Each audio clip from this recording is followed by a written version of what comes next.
Okay, hey friends, we're going to take a look at the pirate chart, the ARRR actually.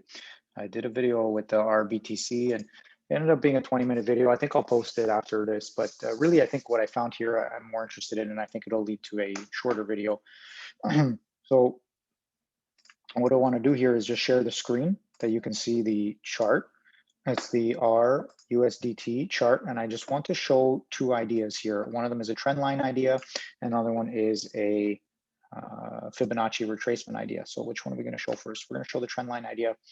Okay, we're on the 4-hour chart here using the aurox. So far, so good, huh? I'm enjoying it. Okay, now we are going to take a look at this drawing tool. I hid the drawing tools. I did a trend line. All I did was I chose the trend line and I clicked where I wanted to start and I followed the trend. So there's, whoop, wow. So if I move the chart, it moves. Oh no, that's what it's supposed to be. I guess when it reloaded, it went elsewhere. That's called repositioning. So here you go. Now, what you see here, what I've done is that I've taken what I consider here to be the beginning of a new impulse. Now we had this impulse here, right? And it had a trend line. And then eventually it stalled out and broke that trend to the downside. And once it started going back up and it went over the previous high, now we know for sure, okay, yeah, we're in a new impulse, which could be part of a larger impulse, but at least we're no longer in the correction. We've broken up above and now it proves itself out. So we went into a larger impulse. Then look what happened. We broke down from that impulse, broke below that trend line, found some support somewhere, okay? And then from there, as the price moves up, look how long it took to actually get back above this region, but eventually it did. And that's when we know for sure that this whole move here is its own impulse. So now we're looking at this impulse and we're saying, okay, interesting things are happening here. Previously, we're going to say, okay, overall, big structure wise, we're going to say, and we're going to use the daily chart for this. Apologies here if, yep, that happened. If it gets too small, but there it is, it's too small. So you have my apologies, and now we move on. So we look at this, and we were saying that this one right here, this move here in February is like the first move of a bigger impulse trend, which will probably last much longer than this. So we'll call this like the first wave, and then a correction for a second wave, and now moving a third wave. We don't know if we're at the top of this third wave. What I'm going to show you is that we might still be going higher for this third wave. Look at that trend line, right? We didn't invalidate it yet, but we might also break down below, in which case that will confirm that we have broken this impulse and maybe indeed have reached the end of the third impulse wave, considering this is the first until February, and then down until April for the second, and then the third up, and then we'll have the fourth down, and then the fifth up. Now this is in US dollar terms, so is different than the BTC chart, okay? So just with that in mind, and yeah, so like at some point we're coming back down here to touch the 20-day moving average here. We don't know when that's going to be and at what level that's going to be, but now we're going to move back into that 4-hour chart and take a look at that idea, and then you're going to go enjoy the rest of your day or your night, and so am I. Yeah, so we made it pierced above the Bollinger Band pretty strongly, coming back down. Now we're getting the support here at the 20 period moving average, which is the 4-hour chart, 20 periods. And that's still a ways away from this trend line. So what we did here, again, if we look here, what we see is the degree. If we think about angles, right? Think about angles, okay? The degree here is much steeper, okay? Now the degree here is less steep in this new trend, this new impulse, okay? So that's fine, that's good, no problem. Slowing down, right? The degree is slowing down, but the momentum is still very strong. Now, what we're going to wait for, or what we're going to look for, is a breakdown of this trend line, in which case we're going to look for where are we going to find reasonable support. That would be a good place to put some orders to get some more pirate for the further move up. Now, in the question that this becomes actually a long-term downtrend, which is highly doubtful at this time, then that would be the case, and we could readjust accordingly. But at this point, we do believe that we're going higher. And one thing I showed in that other 20-minute video is about Binance, just at the beginning there. So you might look at that video and see about Binance there. But I'm going to post this one first because I do think that it's more interesting, at least at this point. So, but you can tell me in the comments what you think. And definitely share this if you have any pirate friends or whatever. If you have any friends who like charting and other stuff like that, they want to learn how to chart, you can share them with this. Not that I'm an expert, and none of this is in any advice, but let's watch it play out. Stick with me. Look, we got until, here's May right here, right? This vertical line, this is May. So we can watch how this plays out until May and see, reevaluate from there. I'm guessing at some point, maybe we're going to hit the line, go up, go down, below it. Eventually, we're getting below this. This is my guess.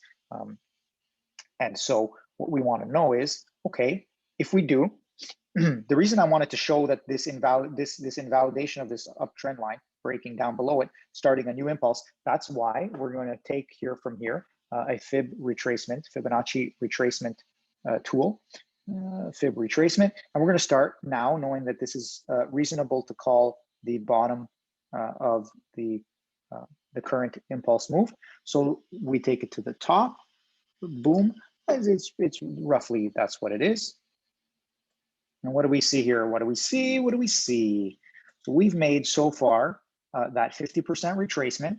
Okay, we wicked down here, but we're holding strong at the 50% retracement. No idea where we go from here. Maybe we bounce off of that 20 average, find resistance here at the 38.2, okay, and then come back down and break around here. And that would be great. That would make sense. And no harm, no foul. Find some support at 618 would be perfect. This is a nice $8 buy. So if you ladder yourself in anywhere from, in the 8s down even into the mid or low 7s, even into the high 6s if you want to really catch some wicks, but I don't know if it's going to get there. You never know. Hey, and if it's coming down lower, set your stop losses and everything like that. But if it's coming lower, then that's unfortunate. But you can readjust. Like if you have your stop loss here below this $6 level, then you can imagine we're coming down at least to 5, if not 4, probably down to the 3 level that we said previously. But that seems like it's a little low. It seems like it's a little low. I don't think we're going there, especially if we have a further move up. I can imagine us going down to the 3 if this is the end of the big trend for now for Pirate Chain, and it's going to spend some time in a bit of a longer term correction. But just doesn't seem that way. So especially this is USDT chart, right? So we can imagine Bitcoin going up, Pirate's just going to follow. Everything's going to follow Bitcoin up. It's going to drag everything up. Yeah. So let's see. We've got this 50% retracement. We're imagining it's going to come down to the 618. So I think this is a good level. If you have any ideas that you want to share, put them in the comments below. And then if you really want to, again, hit that stink bid, go for it down at the $5 level. Throw some stink bids down at $5. I mean, you know what? Psychologically, $5 is a level that could be considered. I mean, look at this big wick, big candle down. It can happen, right? We can have a big candle down. These things can happen. Now, having said that, they're not guaranteed to happen, and we might not even invalidate this uptrend line, which is why laddering in can be helpful as well, especially if you're accumulating for the long term. So here at the $10 level, so $10 is definitely a lot of strong psychological resistance. So in my mind, we're probably going to bounce up and maybe try and hit the $11, try and break through that again. We might not really break through it and then come down further. That's my guess. And we're going to make down to the $8 level, I'm thinking, as a very strong support. And then the $5 level as like a really, really strong move down for some sort of reason. Okay. All right, that's it. That's using trend lines and Fibonacci retracement tools to think about where things might go. And now let's take a risk reward quickly to see what that might be worth for us. Oops, what did I just take? Yeah, risk reward. We're going to, let's say we buy at the 50 and our risk, our stop loss is at, let's say, so we buy at 10 and our stop loss is, well, see, buy at 10 and stop loss is 5. That's tough. If you're buying at 10 and it's going down to 61.8, then you might as well buy, like down to the $8 level, you might as well buy more at the $8 level and then average that out to a lower overall buy-in. And then again, have those $5 bids thrown in there just in case, you know, in anywhere in between there.